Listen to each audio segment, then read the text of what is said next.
All right, let's do this. Let's rock and roll. Here we go. It is Thursday. There's no cheer in my voice after the second time around. It is Thursday, March 4th. Welcome over to Living Room Sports Talk. See, let's take two. Let's do a little cleaning up. And look at that. The stream levels are much better after that. After the horrible Wi-Fi issues have been cleaned up for good, which I actually do think. So this is, a fun little story. We always get the audience tuned into this. So we had the Xfinity guy come today, Zach and Chad, excluding you guys. Yeah. He found a lot of noise in the wall. He was saying that it's like FM signals that were like splitting our feed, and that's why our thing's been so messed up like the entire duration of our stream the past year. So at least we got to the bottom of that. And then of course, I wanted to show it off by getting it all choppy up, to get the first one going. But anyway, it's that point. It's Thursday, March 4th. We were talking about conference tournaments as we kind of, got booted off the air. And honestly, really what we were just talking about was me, worried about this George Mason score. But we got a great show for everyone. So we had the chat cooking and everyone rocking and rolling earlier. But we're talking March Madness. We got Trust already. There we go. See, yeah, Trust is supporting us. He stuck with us through thick and thin. So we got the chat cooking. We got NFL chatter, like I was saying earlier. We got so we have MLB news too. There's been some stuff around there. We'll do some divisional previews there. We'll talk about overrated legends, and we'll talk about the menu, Zach. I'm not gonna jump into it again this time. We're just gonna surprise him at the end of the show for that one. But to that point, you guys just want to jump into some clickbait just to catch up with where we were. Yeah. So mine was a clickbait Hall of Famer, Colin Cowherd. And the backstory on this one is there's a guy at Barstool, Joey Molinaro, and he just imitates Cowherd and all of his ridiculous nonsense that he puts out about like his quarterback rankings and whatnot and what he has as his criteria and all of it. So last night, Baker Mayfield saw a UFO and tweeted about it. And this morning I woke up and Joey had already put out a video of what he was saying that Cowherd was going to say, which was like, players like Russell Wilson, Tom Brady don't have time for seeing aliens. And then later in the afternoon on Cowherd's show, he apparently had a segment where he talked about, Baker Mayfield seeing aliens and how none of the great quarterbacks have ever reported that they've seen an alien, except for one, Kieran. One quarterback. Do you know who that quarterback is? Aaron Rodgers. It is, yes. Yeah. So I found that funny that quite literally the guy that imitates the other one put out a funny video first, to which Cowherd legitimately had that segment in his show that day. Just like he cares about the weirdest stuff. And I think that's the reason why, is he knows that when he puts out those videos, it's going to get views from someone. So there's my clickbait. Yeah, I don't know what's been this obsession. It must be Corona or something. Everyone be bunkered down. But this whole UFO chatter last year, first of all, I don't even care at this point. People they released like files. I don't know. I didn't read into them, but apparently they top secret. Apparently no one could read them, so it was a moot point. But sorry, Zach, what did you say? That's the people probably watching too many documentaries on Netflix or Ancient Aliens on the History Channel or whatever it's called. Well, all right. Since that point, what do you got for us tonight? I will say that show is actually pretty interesting, but yeah. So my clickbait might as well be a UFO because it's just so ridiculous. Shaq came out and said he believes there are 5 current players who could score 81 in a game right now. Kyrie Irving, Steph Curry, James Harden, Devin Booker, and Kevin Durant. And it really doesn't matter listing the names because this is extremely just super hypothetical and doesn't really mean anything at all. Right, exactly. So just that came out through ESPN, so what do you expect, But hey.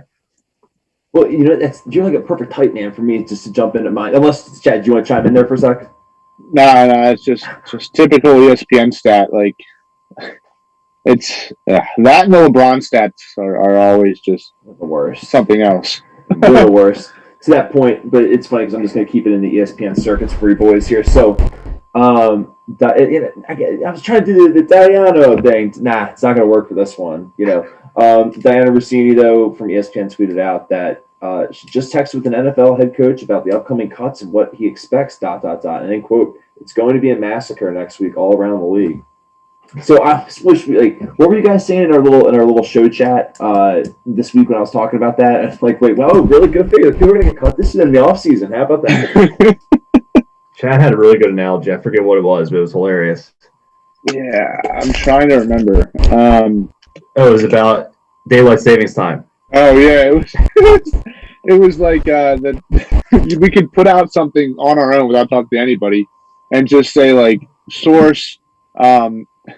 Everybody's phones are going to be sprung forward an hour before team goes to OTAs, and we wouldn't be wrong because everybody's phones would automatically spring forward. Exactly. It's so true. By the way, I love this. Trust is offering us some clickbait in the chat too. He was saying Bleacher Report is starting to become the LaMelo Report with LaMelo Ball, everything that LaMelo Ball, Easy Breeze. They have to post something about it, which is funny because I actually don't even follow them anymore on social media. I had to get rid of it just because it was so bad. But Zach, I feel like you go there for some clickbait, right? If you're thirsty for it. Yeah, I feel like Bleacher Report and Sports Illustrated are solid clickbait resources when ESPN is in a drought, which is rare, but it happens. I will say though, Trust is LaMelo's kind of balling, so they do overuse the postings on him, but he's playing much better than a lot of people thought he would. He's really taking over that team. Yeah, it's fun. I mean, wait, I was trying. It's funny. I saw the comeback against the Kings that we were talking about for Mojo Monday, but I follow the Hornets too much. I can't say too much. I know too much about him right now. Yeah, I mean, it's really just LaMelo balling. Malik Monk was hurt and came back and not really himself this year. He's just playing really well. LaMelo's playing really well. I saw something. It might have been from Bleacher Report saying that LaMelo's playing like we thought Lonzo would, or I forget who said that. If that was a quote from someone or Bleacher Report. I like that. That's pretty good. Yeah. All right, so at that point, we're sticking to the basketball circuits to talk a little bit about the conference tournaments. John, I know you don't really feel like it, and I'm proud of you today. I know. See, I know this is tough. Like, I know this is tough because I'll kind of hype you up here before we start talking about LaSalle basketball. We're gonna get really hype up LaSalle basketball at the end of the show, but when your team is definitely not going to make the tournament, like at all. that conference tournament is like your candy bar maybe going into Willy Wonka's chocolate factory. Like you just want to open it up so badly and know it's gold. And like it's no different than you buy a lottery ticket like that once or twice a year or whatever when like the Powerball is over $1 gazillion and like you just kind of think to yourself like I always tell people this, like it's actually a good thing when you feel sad when you lose because you thought like even if there was a 1 in a trillion chance, like you actually thought for whatever reason because just you would win. But anyway, it's kind of the same thing with the conference tournaments a little bit, right? Like I'm going to be sitting in this exact boat with Temple, and they're going to sink right out of the gate. And I'm ready. I'm so ready for it. It's almost like we're both just on the gallows right now. But to that point, as I'm Mr. Negative here, I'm trying to be like Eeyore for you because I know it was tough. But I'll let you almost take it from there with what happened with your Explorers in the A10 tournament yesterday. I mean, there's really nothing like the A10 tournament because for my entire time at LaSalle and out of LaSalle, they have been legitimately like the 8th through 13th seed every single year. Like they're just right in that like bottom or like middle bottom the first tier. Day. Yeah, they're playing on Wednesday. Middle bottom tier. And like the intro is always the same as they're highlighting the teams that have the double buys and the buys. And just like that's not LaSalle. They do not have 2 days off. No, they used to work your way back to the left of that bracket. Yeah. So and it's always like it's usually Davidson, but it's always a team that we're playing as a team that also is not very good, but will just shoot lights out. Like their 3-point shooting is the best part of their game. So I know going into it, like they're going to be shooting like 40%, 50% from 3-point range. So a little nerves, but like you said, it's the ticket to the tournament, which I was 1 year too late for LaSalle, so I didn't get to see that run. Even though I was loving it from home. But anyway, You put the bets in, you think they're going to do it, and 11 a.m. comes around, you're watching from work, and then it's like, what, 1 o'clock, 1:30, and my heart was ripped out. I lost all my money, and I wasn't feeling good. Yeah, and he's it's up to finish the afternoon. workday. Yeah, he's up to finish the workday. Yeah, I had the it's St. Joe's kids texting me, "Hawk will never die." Like it was not fun. Yeah, especially locally, that sucks. It's a big 5 elimination. It doesn't really get worse than that. And it's kind of funny. I even took a picture of like my setup in the office. I was watching it. That's almost the best part of this time of year, you know. And you're watching 11 a.m. basketball and it means something. You know, I feel like I haven't experienced this since I was like out on the West Coast for work like a year ago. When it's like you wake up and you have games on at like 10, 11 o'clock in the morning. Oh, George Mason is rolling along. Good. So you want to hear something wild, Kieran?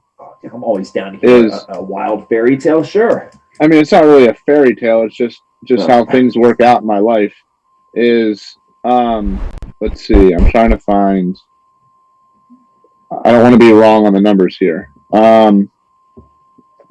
So St. Joe's basketball was 5-15 this year. And 2 of those wins were against LaSalle. As well as Ryan Daly played, I think, 6 games this year. I think he played the first game, got hurt, and then missed the rest up until coming back the game against us the first time. So Ryan Daly won 5 games this year. 2 of them were against LaSalle. And he played in 6 games. 2 of them were against LaSalle. So just the best, one of the best players in the A10 doesn't play the entire season, but somehow gets the 2 games that, you know, my team plays them. And we lose both. Yeah. Zach, I mean, you want to play therapist here for a second? Yeah, I mean, that just never fails. You know, that's just I guess how it goes. It's like I don't know too much about the A10 besides, I guess, the Delonte West and Jameer Nelson years. So, yeah, no, that's the worst of those inter conference rivalries, especially, you know, when that happens. Yeah, it's essentially like if Deshaun came back against you guys and just, you know, had like 2 punt returns and you guys lost. Like it's yeah. When you said about the St. Joe's kids texting you, that I definitely had some PTSD from that game in particular, from the Deshaun Jackson punt return. So yeah, I've been there. Yeah. What else we got rocking, Kieran? Well, it's funny. I'm looking right now because I feel like our video is all choppy. So I'm like trying to like do like open hearts, or I'm like looking around, like trying to figure it out. Like listen to the mulled over playlist on. Look at this. We got Trust the Rutgers guy. What well, and so that's that point. All the bigger conferences. I'll even read this off. So the bigger conferences, we'll just spin into March Madness share. So bigger conferences go up next week. So I wrote it down actually for you guys. So the American East, the A10, the Atlantic Sun. I'll pull up the graphics of all the conferences for you guys. So the American East, the A10, the Atlantic Sun, the Big South, the Horizon League, the Ohio Valley, the Southern Conference, the Missouri Valley Conference, all have either started or starting today. And then over the weekend, the Summit, Sun Belt, and Northeast and Colonial tournaments will go on. So let's just ask a fun little popcorn question off the top. There goes a little elementary school throwback for you. Oh, good. I'm glad the video looks good to everyone else. Does it look choppy? I don't know. I thought it looked really choppy, but nevertheless, that's why I'm like really like looking around, like there's like a murderer in the room, like just like pointing a gun at me like behind the camera. All right, but anyway, to that point. I'm not even trying to be funny. Like, is there what? I mean, Chad, I'll even put this on us to like maybe not pick the A10 because we always talk about how much we enjoy that one. Is there one of these mid-major conferences you enjoy watching the most, and or maybe being because you feel like there's a dark horse that might come out of it, like Gonzaga with the West Coast Conference, like whatever? I'll kind of start with you there. Not really. That's I don't know. Like I guess I watch the American. But like I don't really watch any of the college basketball. It's weird for me. College football, I watch everything, but college basketball, I really stick to the Power 5 and then the A10. Like I think I'm just so indulged in A10 that it takes up way too much of my time, and it's just really bad basketball. But like exciting. So it's tough to like open myself up to more. I feel like I guess my take on this weekend in particular, or these mid majors, is like, do we watch these? Or me and Chad, we just said, but like, do people watch these to kind of get some, like, do some recon for the tournament, like to try to pick teams who they think are promising? Like, I know for me, I kind of just honestly just wait until the week before, and I'm like, and then I'll do research like on these certain teams, and I'll watch a little bit of shows and see. But like, other than that, I mean, I don't really, no offense to the mid majors, I don't really find much value unless you're a betting man. That's what I was about to say. Is I think, especially these early round 11 a.m. starts,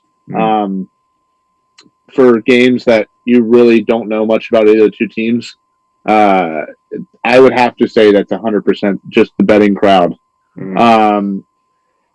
I will say that Hunter's got some good stuff in the chat. I was going to say I love the Colonial one. The Patriot League's a fun one too. I will say the Ivy. I do like the Ivy as well. Like Harvard and Yale and Princeton. I feel like even Penn's lately was.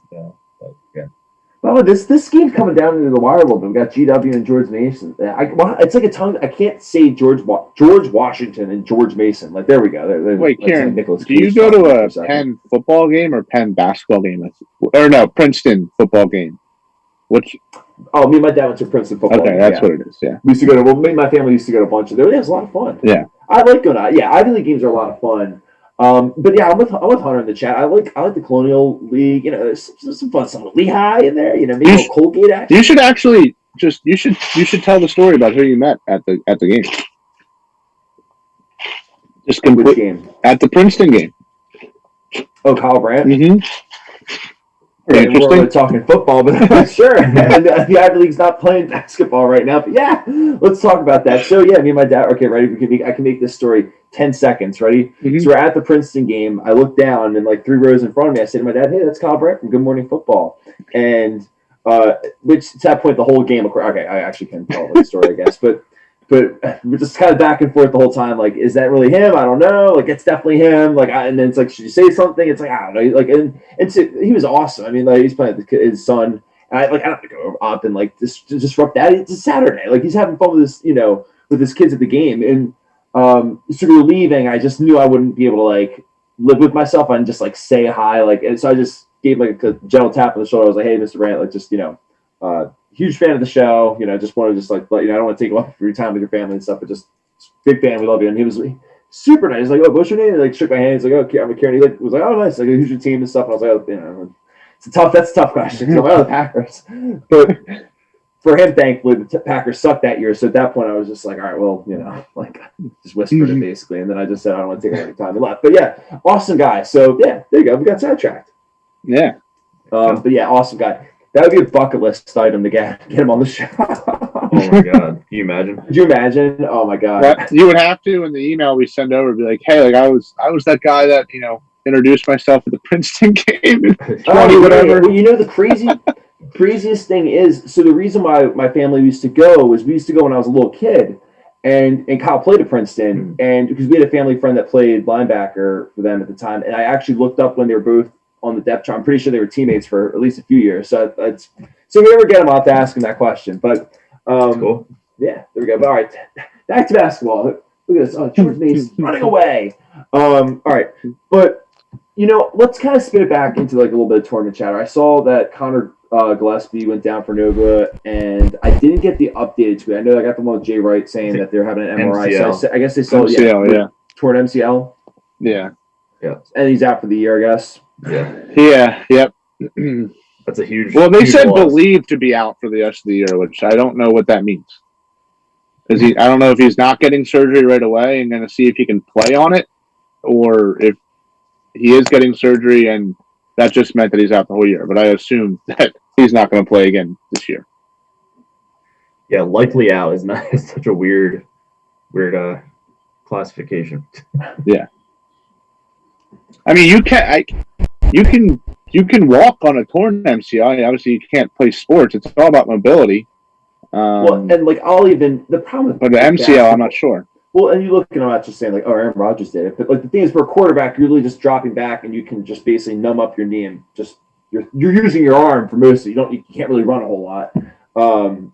But to that point, so I feel like basketball, especially as a guard, I mean, well, you're cutting left and right. You're jumping, you're running, you're cutting. There's no way. Yeah, Mhm. I don't think that's possible. Yeah, and we can. I don't want to just do the whole thing. So are they in trouble? But like, we'll just get to their tournament chances when the bracket rolls out. It's kind of funny too. I was writing some notes for the show today, and I kind of felt like it was deja vu a little bit, with like how we did the show a year ago, and it was like, we were talking about these tournaments with the mid majors, and we were like hyped on, what was it, Lincecum or whatever they're by the way, Lipscomb, they're -5. But I don't even know who they're playing. And then everything just fell apart while they were on air. Betting on them. I forget what the reason was, but I even wrote an article about how much fun it was. I think it was they kept covering. Or is something. that what it was? They just literally kept covering. Yeah. I feel like, did someone come on our show and say like, oh, like that'd be? I forget what it was, but I'm pretty sure whatever that article I wrote a year ago, I mentioned like why we jumped on the train, and it was fun. All right, you guys want to jump real quick into some football chatter too? I mean, it's kind of funny. We're just talking about Kyle Brandt and stuff, but we got JB in the chat too. But let's talk a little bit of football. So, you want to start Big Ben? Yeah. He took a pay cut. It's I feel like that's not new, but a lot more people in the NFL are doing that now. The end of their career, they want to try and get one more run at it, and basically the money that they were paid earlier in their career, which they deserve, they're taking a little bit off or deferring it to later years, and that's what Big Ben did today to basically say, let's go get some more guys and see what we can do this year. I got a question. Do you think? So originally he was supposed to make $19 million, and I guess he's down to $14 million now. Like $5 million is enough to get like a solid defensive player or like an additional player, or whatever. Do you think that's like enough to actually make a significant difference? No, they saved $15 million against the cap. Okay. Because he was supposed to make 19, and ended up dropping it down to 14, but he also deferred a lot of money to like years in advance. Gotcha, like the guarantee and all that. Yeah. So he's not taking much money at all this year. They're saving 15. I believe it was 15 mil against the cap. So they can make some moves. They're set up like the article I wrote the other week. Like they're set up to really. I feel like him doing that obviously frees up to bring in some guys or re-sign some key players. He's not that good. No, but what I'm saying is it sets them up like for years to come. Like they'll draft a younger quarterback now, be behind him for this year, and then he's for that this guy. This is like Joe Flacco-esque, but just with a sexier gloss on it. Oh my God! Really? I mean, I don't know. I think so. He was doing pretty well with being a check down quarterback this past year. What do you mean? Okay, so they went 11-0. Well, the playoff everyone forgot they went 11-0. That's how irrelevant they looked doing it, and then they stumbled their way through, and then then after that, everyone was like, "Yikes! But this offense broke in." I don't know, but think about this. Like, we all don't really think Juju's that great of a receiver, and Deontay. Receiver, I think he's a head case. Yeah, I mean Deontay is like a very skilled receiver, but I swear to God, good in the Steelers uniform. Probably, but I swear to God, Deontay Johnson dropped like 3 to 4 passes per game. Per game. The NFL drops. I think so. He had to have. Like it was not great. I feel like if you compare it to almost like not comparing Ben to Peyton Manning, but like Ben going into his last year, I think is way better than Peyton Manning going into his last year. And I think the Steelers defense, maybe not as good as Denver's, but it's fairly close, right? So it's pretty good, yeah. Yeah. So I don't know. I feel like they could have something, one last shot. I don't know if they're going to do it, but I'm not trying to say I'm going to win their Super Bowl in March, but that time of year. Yeah. I mean, it always is cool to see when these guys who made a lot of money in their career will just do that last thing to just go try and win it as a team. Yeah. I completely agree. Ready for Badges to do it. Speaking of the NFC North, I saw Desmond Trufant got cut by the Lions. Is It's funny. I almost feel like he's that guy. I'm like, wait, didn't he get cut like 3 times ago? Like, I was just thinking, like, he's been around forever, right? Like, I know. Well, and Van Noy too. Yeah. Like, that was over the kind of course of the wild. I forgot to upload the other ones. that was an interesting one. Like, I don't have his stats, but I think he signed like a 4-year, $50 million or $51 million deal, and then his first year they cut him.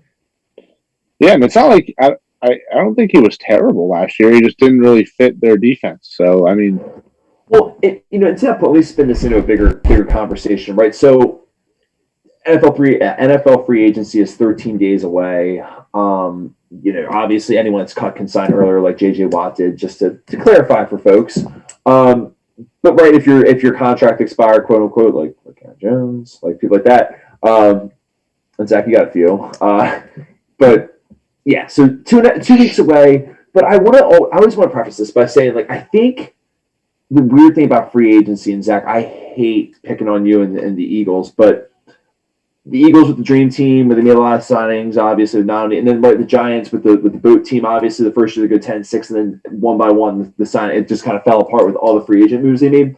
My point being, like, I think as fans we get kind of horny for like all the different jersey swaps and stuff like that, but at the end of the day, aren't these mostly players that teams are saying I'm good. I'm good without you. Right. And there's a reason why they're injury prone, whether they cost a lot of money. Like, there's a lot of different layers behind it. But basically at some point a franchise is saying you aren't worth the money that like you think you deserve.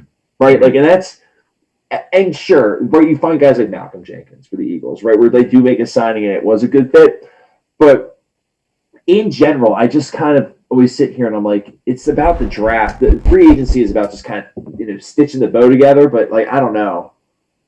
What do you guys think? Am I just like negative after no, you're right. Game or what? You're right. I mean, I think it really just plays down to like overall roster makeup. Like, I mean, if you're going after a guy that just is that last puzzle piece, it can work out great for you. But if you're trying to find a player that's going to turn around your franchise, like that usually doesn't come from free agency. That's more of a draft type thing. But there's always the diamonds in the rough. It's just more times than not, these bigger name players that hit free agency, it doesn't always go the way that we think it's going to go. So you're right. Yeah, I want to add, Van Noy had 6 sacks last year, his second most in his career. So maybe it was a personnel issue. Yeah, right. I heard on the internet he's a bad locker room guy. There you go. But yeah, no, what Chad's saying is exactly right. I think what happens is I know, like, for me at least, and especially the last handful of years, like, the Giants haven't made the playoffs, obviously. So like the off season, it's like, all right, great. Like, I'm optimistic. All right, what can we do better? All right, we signed this guy. All right, and then I'll find every possible positive to try to make it seem like it's yeah. But like, I mean, the nice thing is like, I view it as like, all right, if a player cuts this guy, he's still, semi-young or whatever. Like, how can he prove them wrong and prove us like right? Like, I try to view it more as like a positive instead of just like, oh, well, they say he sucks, so I guess he sucks. Like James Bradbury, for example. Because I've been playing that game the last few years, and it hurts when the season starts, and you're just like, well, come on. No, I've been playing that game for 29 years, so I get it. Believe me. But yeah, no, I think it's exciting because you get like new faces, new places, and try to see where you were weak, and you bring in new blood, and it's like a double-edged sword though. It'll break your heart as well as both make you happy. So. Well, it's fun too because the draft, it's almost like having like your birthday either like right before or after Christmas, because it's like if you didn't get what you wanted, you have like another round to like kind of get back to like maybe what you really wanted, and that's kind of how the draft is right after free agency. Yeah, that's a good point. The draft is like the ultimate for sure. Oh, it's like my spring game where like I get the Miller Lights again and do the music and the get up, like, and I'm much more joyous to be around because there's no pressure of the game. Exactly. Yeah, but all right. Anyway, much pressure. It's funny to that point. Did you guys watch? I'm just curious. Did you guys watch that Al Davis 30 for 30 at all without the Raiders? No, it was good. I recommend it. I'm gonna make a point of it actually later on in the show. But and then one other thing I just saw. Not that this is like really like headline news, but I did see as I looked to pull it up. I got what I wanted for Christmas, and just metaphorically, to the chat. But anyway, no, I'm looking at this tweet. So I guess what they're like renaming Arrowhead, kind of like. Yeah, it's what though? It's like, let's see, GHA Field at Arrowhead Stadium. I guess GEHA. I hate that type of stuff. That's like the Los Angeles Angels of Anaheim or something like that. Yeah, it's bizarre. Very bizarre. A little weird. I guess trying to bring money in. Yeah. Oh, that's all it is. Yeah. Speaking of money, Joel Embiid was money last night. Yeah, if he keeps up the season he's having and LeBron wins over him, I'm not going to be happy.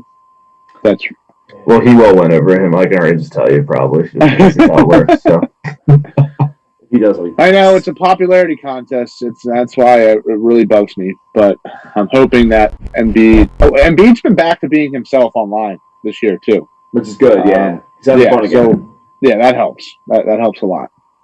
And to that point, speaking of the internet, I saw this. Aaron Boone, Jesus, having heart surgery.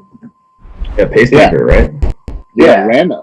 Like just out of the blue. I mean, I got that alert as I was at work, and I was like, "Whoa!" I didn't read anything about that. I didn't see anything anywhere that he was having issues going into it, and then pacemaker. So crazy. Did they say when his return could be? I don't know, but I did see that he had he didn't tweet it out, but I did see on Twitter someone had posted a quote that he had said. Now, this is great, too, that he just mentioned, if anyone, just to say anyone has a heart issue, just to, remain vigilant, on it and go to the doctor if you have any symptoms or discomfort. And I'm not, virtue signaling. I'm just reading the tweet. But, right now, it's just, I think it's great, too, that just, it's, it's one of those things where I'm just a big believer, right, when bad things happen, how do people respond, right? And then you look at with Aaron Boone, it's like he's already trying to get people, his first thought is get back on the diamond and tell people to start looking about you, like checking for all that stuff. And I think it's a good reminder for all of us, whether you have a heart condition and stuff, you got to go to the doctor, get checked out, make sure you're right. So that is me doing, I guess, my little medicine virtue signaling there. You like that? Yeah, that was great. Very powerful. That's about as far as the virtue signaling as I think I'm going to heard back. I wouldn't even say this. It's almost like 2 feet in bounds. All right, but let's go back to the baseball stuff. Did you guys see too? There's some other cool stuff. Did you guys see there's gonna be Lou Gehrig Day coming up? It was at June or July 2nd, something. Yeah, so it's right? June 2nd. Yeah, and then the whole idea is to bring awareness to ALS. I'll even play real quick the video for the audience with the little announcement they made. I consider myself the luckiest man on the face of the earth. If you want to do something bad enough, you're going to work for it. And that's what I'm going to do. Every record in the book is there to be beaten. It is a craze that has swept the nation, and this actually is a good one. And there's a natural connection between ALS and Major League Baseball because of Lou Gehrig. We need baseball to fully support us in this fight. To have worldwide support in the Ice Bucket Challenge meant everything. And as long as there are guys like Lou who can't throw in the sponge, anything can happen. I might have been given a bad break, but I've got an awful lot to live for.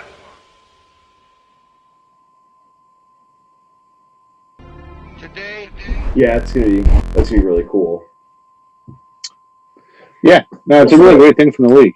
You want a curveball, by the way? I looked down at my mic and it said I was muted the entire time, but apparently you guys could hear me, so. You cut out for a solid 2 seconds, but that was it. Really, that's it? Mm-hmm. Oh, so this wasn't like work where you think you're muted and you're not, right? Yeah, right. All right, but real quick, do you guys want to see the baseball previews and we'll because we have time before the season starts, or did you guys want to do that tonight? No, it's fine. Fine by me. Yeah. No, I think keep flying around. Absolutely.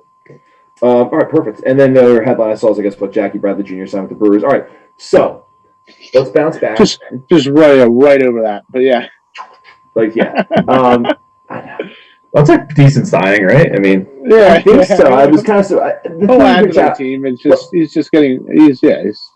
Well, here's a side tangent. It's hard, right, with baseball because they start signing like you don't see football players signing in the middle of training camp. It's like it's just usually all that stuff's figured out once the season starts. Where baseball's the one sport where it's like, I'll just show up halfway through the season if I feel the need. Like, it's like, what? That's true. These agents hold on as long as they can for the money. It's interesting. Well, you know what was interesting? Well, actually, real quick, you know what was also interesting? I saw a stat. Let me pull this up. And I saw Marshall Harris had an awesome quote tweet to this, but which of course I forgot to load. But basically, it was a stat saying MLB fans who drink the most, and basically, I guess what they did was they did a ratio of like how much alcohol or how many the average beer one person drinks to the game against. Yeah, I think this was. There's no way this was accurate in my opinion, but I think it is because the Phillies were in the bottom. But to Marshall Harris's point, he was saying that's because everyone's like, if you breathalyze everyone and add in how many beers were drank before you go in, right? Different ball game. Who had the most? I can't see on the thing. It was the Reds. Is it really that small even for our graphics? Damn it. Well, it's on my phone, so okay. Yeah. Well, why the Reds? I guess they like just depressed and need to drown out. Like getting a turn in Great American Ballpark. Or that, yeah. Or maybe they're really cheap there. That could be a thing. Maybe they're like $2 beers. Well, I remember doubtful. When I went to the Rockies game, it was $3 drafts before the game started. Up in of course, but still, it's pretty cool. I mean, yeah. And then the Diamondbacks had something like that, where it was like like $1 drafts or something like that, like for like during BP or something like that. Yeah, that's amazing. Maybe that's partially why, because the Phillies never do any of that type of fun stuff. I was at a Sixers game, not to go off a little bit, but please, it was either Stella or Bud Light, and Stella was the premium beer. A Stella was like $11, and the Bud Light was $10.25. I was like, all right, I think I can spring for the extra 75 cents for a little bit better beer. Well, you know what's funny too? I heard I've never been to Europe, but I heard in Europe, Stella to them is like almost like Budweiser or like Natty Light to us. I heard that about Peroni too over there. Really? Yeah. That's tough. Yeah. I will. Miller Lite is just. There's nothing better in my opinion. So there you go. These cans I have, by the way, from Mutual, they're called Backpackers. I saved them because there's like green and yellow to it, so I thought, Packers. There you go. Backpack with the Packers. And then, I might as well just do the little can tour here because I like this one that Levante did too, the Heart of the '90s with the Seinfeld ink in it. So yeah, there you go. There's a little can. Nice. Yeah. We're really getting sidetracked tonight. It's the sidetracked edition of the show. Sidetrack special. Really make our name known. But this is kind of fun. I kind of like that we're wandering around. But let's get back on topic. All right, let's get to a little thing I saw. Did you guys see what Jim Boeheim did today or yesterday after their game? They won, by the way. They beat Clemson. I saw the headline, but I didn't actually see what exactly it was. Bizarre. Did you hear this, Chad? No, you texted me about it. It was the first time I heard it. All right, here I'm just gonna play this clip for everyone real quick before I break it all down. If I played Jesse and Kadari, we'd probably be 22-2 now. I just didn't see that. I couldn't figure that out by myself. After 45 years, I need a reporter to figure that out who's never played basketball and is 5'2". Go ahead, Anthony, with your Yeah, it was a little weird. But just the typical, if you knew anything, if you ever played basketball before, blah, blah, blah. Like, and he basically was saying how if like that he needed a 5'2" reporter that never played basketball before to tell him to do whatever, I guess. They didn't have the question before the thing, so unfortunately, the context of that. But it was funny because I like Matt Schneeman's articles for The Athletic. He's one of the beat writers for the Packers, and he went to Syracuse. And I just kind of thought it was funny because he kind of called him out.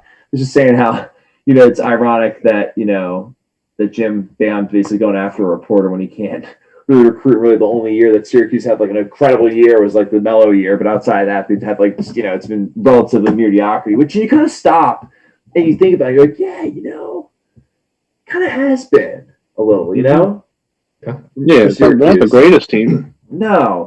And it kind of got me thinking, as I was texting you guys today, that, like, what are some things in, like, overrated legends? Like, people or things or whatever are just like, oh, my God, yeah, like that's amazing. And it's like, but what? Like, no. So I'll say, do you guys want to start? Yeah, let's do it. Zach, why don't you go first? Yeah, for sure. I also thought of an honorable mention, but I'll start out with my number one. So Basically, assist from Chad. Thank you, Karen. Yao Ming. I know he gets a lot of credit. Obviously, when he came in, obviously from it was China, I believe, right? In the NBA, he's a massive guy. That was the biggest thing was his height. He's 7'6". He's huge. I mean, look at the picture. I mean, Jesus.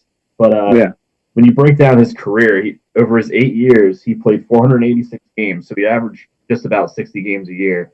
Out of those 8 seasons, he only played in 4 full seasons. Like he just had a ton of injuries. I mean, when you're that big of a dude, I think you're just bound to have more injuries than a normal human being. I mean, when you're that weight and that height, 7'6", Jesus, when you're playing that sport. So his best season, I think he averaged 25 points and 9 rebounds, and his most rebounds he averaged in the season was 10. Now you would think someone like him would be 15 rebounds a game or more. His career average is 19 and 9. It's under 10 rebounds. It's insane. Yeah, and he never won a championship or anything like that. So I don't know. He gets viewed in his legendary status, and he's always you view him as in leagues with Shaq for some reason. It's just why? Wait a second. Yeah. You got to do the work. Do the background and realize okay, never mind. I think what people get tied up in with him is he was kind of like Boban before Boban, except better. So Boban gets all these accolades and stuff just for being a huge man playing basketball. But Yao was pretty good on top of that. But yeah, I just agree that he's nowhere close to a Shaq, a Kareem, just any of the greats down there. So it's a great point. It's funny that the thing I got out of all this was I was looking for him. So I guess I knew his number was retired. Did you see that the Rockets are retiring James Harden's number? Oof. That's so strange. I mean, all right, I kind of get it, maybe, but to now, after all that drama, it seems vexing. How many years was he with the Rockets? I was in college when he got traded. 7? I'm trying to think. We all were, I should say. We were juniors, so I don't want to. 8 years. So he was been there for a cup of coffee. But I feel you don't. I feel you just hand out number retirements. What the hell? I know he's a great player, but it's not like he won numerous championships. Playing for another team. It's so bizarre. Yeah, and they have some history. The Rockets have some history. It's not like they don't have a lot of greats. So I don't know. Yeah, it's weird. All right, but Chad, what about you? Do you got one? Yeah. I got to just preface this the right way because it's not so much that she was ever touted as great. It's just her name was all over the place because of the Super Bowl ads. So mine was Danica Patrick, who was a pretty good Formula One, right? That's what the other one was that she drove. Yeah, pretty good Formula One driver. But when she came over to NASCAR, she got all this hype and attention, and I think was just put on a pedestal that she never really lived up to. And you need a glass of water over there? You're I'm dying right here. I'll take it from here real quick. So I'll add a point in while you're going. So I thought it was funny how literally I was looking her up just to find anything, and literally every single thing that popped up was just Aaron Rodgers, and that's not me even just trying to do that plug. I just was laughing. It was Danica Patrick goes to Egypt after Aaron Rodgers gets engaged. Derek Rodgers has cryptic message after Aaron Rodgers gets engaged. I'm just oh my God, is there anything relevant? It's funny because I kept trying. I was I'm not putting something Aaron Rodgers related as a tweet, pull this up. But after the 6th one I saw, going, and I was on it for 10 minutes. I was all right, you know what? No, I have to make the point now. This is where we're at. So there you go, Chad. I was kind of hyping you up there as you you're good. Got a cool glass of lemonade. So you ready for this? Chick-fil-A thing was. Yeah, it's Coke, but it's okay. So in her 7 years of racing in the NASCAR Cup Series, she drove a total of 53,561 laps. She led a total of 64 of them. So just a terrible percentage. She was in the top 10 in 7 of her races, and had no wins, and only was in the polling position one time, which Zach informed me before the show. That meant that she won the qualifier to be number 1 to lead the event. So that only happened once, and she never won a single race. And she led for a total of 64 laps, which my very little knowledge of NASCAR watching it, if you're winning a race, like you could be in the lead for like 100, 150, 200 laps. And she only led 64 her whole career. Hey, Zach, you know more about this than I do. No, I mean, there's a lot of variables, obviously, like the car, the crew, and all that stuff. But yeah, if you're touted as like this legendary status, you can't just only lead 64 laps and have 7 finishes. And I think you nailed it, Chad, because it's kind of like if you said to me, like, what's Danica Patrick known for? I'd be like, well, she's now like a race car driver. It's like, and it's like and her accomplishments, or like, and she dated Aaron Rodgers, like, and then she was in the GoDaddy commercials, like, what do you want me to say? Like, that's kind of like where you're at with it. Like, if you said no accomplishments, I'd be like, oh, I don't know, I just kind of actually just reeled off everything I knew about it right there. Like it's, you know what I mean? That's kind of where it is. Now, it's funny because I'm going to go in a completely 180 direction for you boys. I think Lane Kiffin is one of the strangest stories in all sports. So don't miss now. I'm not. This is actually funny because it's like you have to actually start tracking how many places he's been at, right? So he started with the Raiders. That started, but I'm just trying to think of like big jobs he had, like the Raiders, and he was at USC, and he was at Tennessee, and then he was at Alabama, I think, and then he had the falling out with Nick Saban. Then he went to Florida Atlantic, and now he's at Ole Miss, and it's just like, what? And you remember the video seeing him? It's so funny too because sometimes content just creates itself in front of you when you're not even looking for it. And today was one of those days, and I even took a screenshot. I typed in on Twitter. I was just kind of curious to see like what would pop up first on like a Lane Kiffin search. I typed in Lane KIF. That's it. And the first thing that dropped in was Lane Kiffin video, and I'm just like, oh god, like what now, Jesus. And granted, it really wasn't anything, but it reminds me like there's videos you saw him at the bars, like flirting with college girls, like it was weird. It was, you know, I just get, I'm like, if you have this many jobs, it means that you weren't that good of a coach. I just don't get it. Yeah, I feel like he's a big name that's always floated out there, but just yeah. I don't have like. It's tough. Like he's a big name, and I really don't know where it came from. Like he hasn't had overwhelming success at any of the places he's been. I mean, he's been moderately to very good, but it's not like he's ever been great. Yeah. No. Speaking of crazy, guys, you want to hype up the menu, Zach? Get crazy about it. Absolutely. So we're rolling out our new segment. Would you order this off the menu? You know, in particular, we'll say, yeah, you know, basically we'll throw a take or a certain headline that's out there right now, and if you're hungry for it, you're going to order it. If not, you're going to say no thanks. So I'll stick to my fries and cheeseburger. Okay. So should we lay out the options here? Yeah, and tonight's menu, the special is NFL rule changes, which I think is kind of a fun little twist. So I guess this is the time frame when, as my pen goes, this is the time of year where the NFL, I guess, with teams, and it's kind of cool because I never really understood how this all worked. But I guess teams can submit possible rule changes, and not a lot of them go through. But like I guess the pass interference went a few years ago with one of them, and you know, so on and so forth. So there were 3 that trickled out today, and I'll kind of punt them over for you. Does anyone want to go first?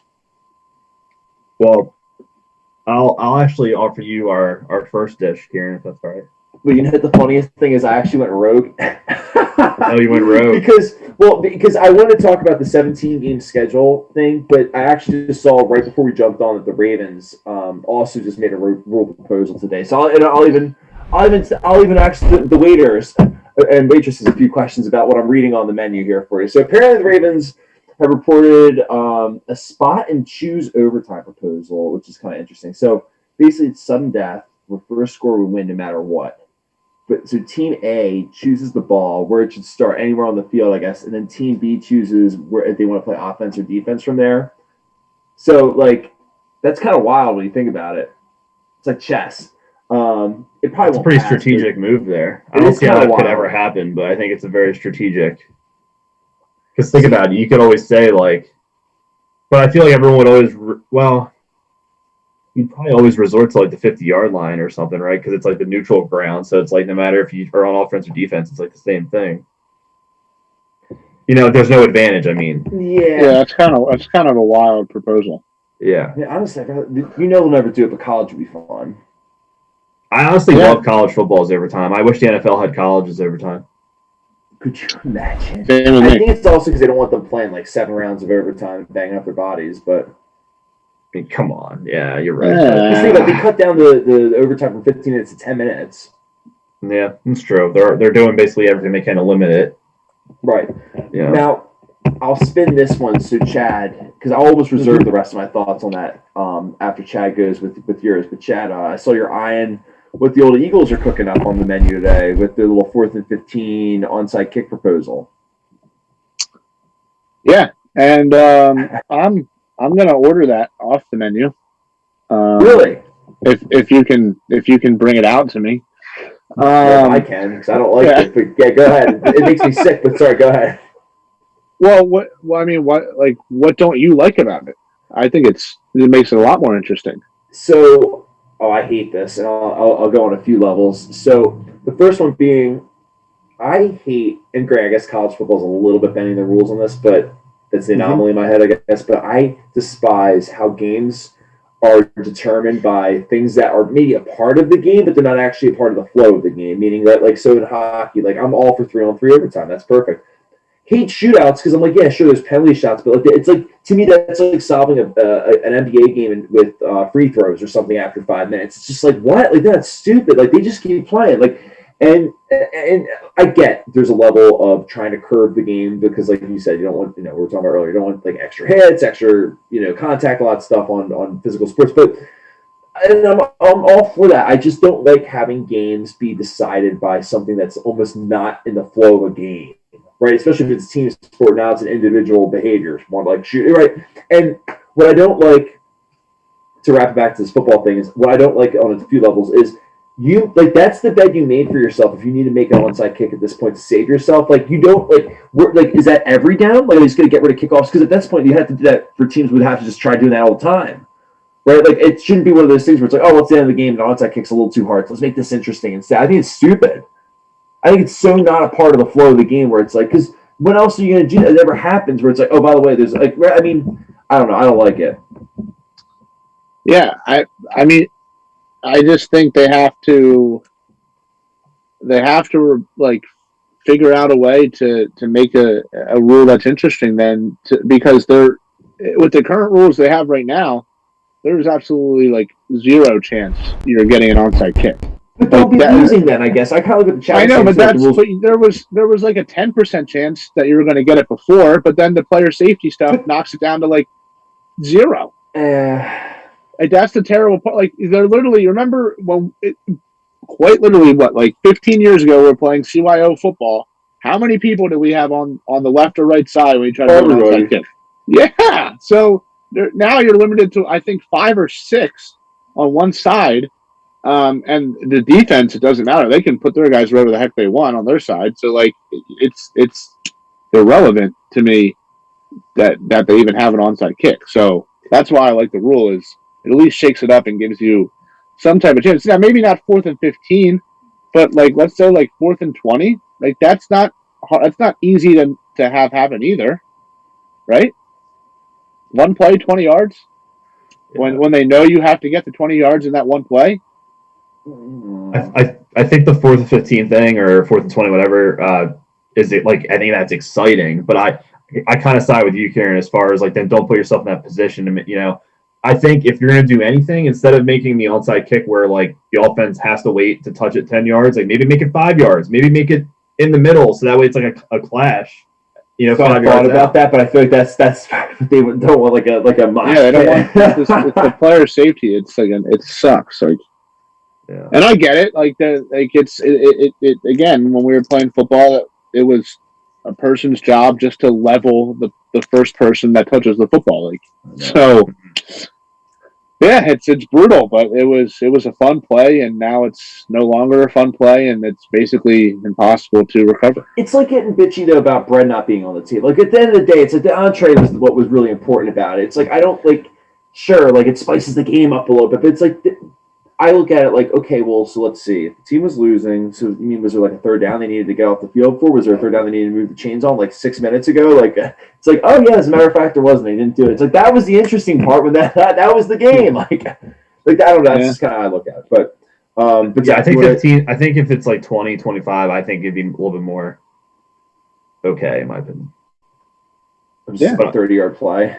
Yeah, I don't think I'd be upset either way, honestly. Well, and I'll add this caveat, right? You have to, if you were to make this change, you have to let the people do it all the time. Then, like going for 2, if you will. Like you can't just be like, oh, well, you're down by 2, so you can go for 2. Like you know, like it's got to be like if teams are have a sexy offense, we're like, yeah, I can get 15 yards. Like the Chiefs, like. But then the thing is, what are you going to play? Make it, take it. Then that's why I don't like it. Yeah, you know what I mean? Like, could you imagine like the Chiefs or whatever?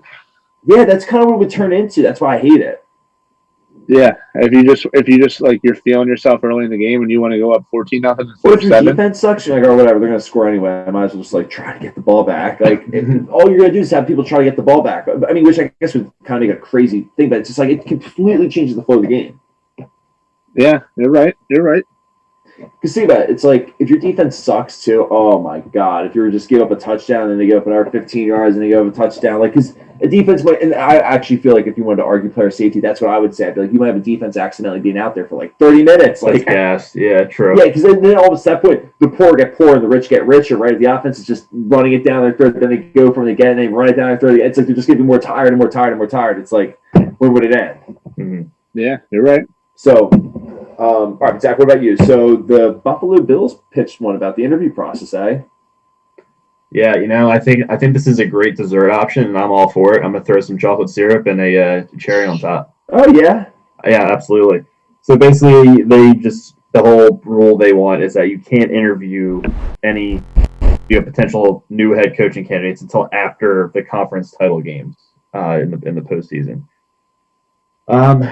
Which for me, I kind of like it because I think it's fair because now every team has the same starting point. I see the side if you disagree with it, but I think it's fair because everyone's at the same starting point. If you're a horrible team and you have a coaching issue, like that's your problem. Like why should you get an extra month in advance to start your search? Like to start it at the same point in time. And the biggest thing I think that the Bills said this for was because both Brian Daboll, their offensive coordinator, and Leslie Frazier, their defensive coordinator, who were pretty high candidates, especially Daboll, they had a couple interviews, but they didn't get any jobs because they were so far late in the process that everyone else had already had all these interviews and like they fell in love with these other candidates. So now they're stuck still as the assistant. And it's tough too, right? When you hear assistant coaches like saying, like, "Oh, the night before like a playoff game, like their offensive coordinator's leaving to be like the coach of the Texans or something." It's like, but what? Like, you know what I mean? Like, that's weird. Right, yeah, kind of like, and I think it put Daboll and Frazier in a weird position where like they felt like this was the year, obviously, and they had a great season, and they didn't want to like go off and interview with the enemy, and then, oh, by the way, guys, I'm out. And there was an interesting stat, I forget who posted it, but 5 assistant coaches from both conference final games combined had, let's see, final teams requested, they had 14 head coaching interviews combined out of all 5 and 0 job. They didn't get any of the jobs. That's so you're crazy. Talking about Bieniemy, Daboll, Frazier, and I forget whoever else. Nathaniel Hackett.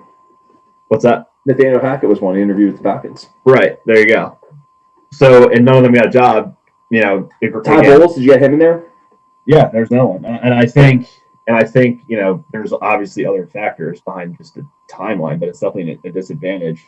I think that's really the angle. It's hard to prep for an interview when you're also prepping for like an NFC Championship game or an AFC Championship game. Right, exactly. So I think that's their whole spin. I don't even think it's from like the side that I said at first about the timeline. I think it's more so about being fair to every candidate. Right. So, which is pretty cool that Bill said that. I like that idea. Support their 2 assistant coaches. So. Also, it kind of make February fun. Yeah. Besides Super Bowl, absolutely, yeah. And you can really sit down as a franchise and like try to like organize because you can still fire a coach and then like be done with that and keep you know what I mean? Like you can still I like that idea a lot. Yeah. Yeah. This is fun. You guys have anything hyped up for the weekend ahead? Before I hype up next week for the show? Nah, I mean, UFC. There's three title fights this weekend. I'm pretty sure. Yeah, no kidding, huh? 3 title fights. Well, apparently I can't do math either. Real quick, well, it's not the 18th. Kieran, come on now, you're better than this. That's an error. Kieran. Kieran. Date. Whoop, there we go. All right. So we got a lot of exciting stuff though coming up in the week ahead. This is gonna be a lot of fun. So we're booked with guests on Monday. We got Chad. I know you're very excited about this one. This is so cool too. We love Big Five basketball. So the fact that we got the great Dr. John Giannini joining the show to talk some March Madness hoops, and he was awesome on the call yesterday, Chad, about LaSalle St. Joe's game.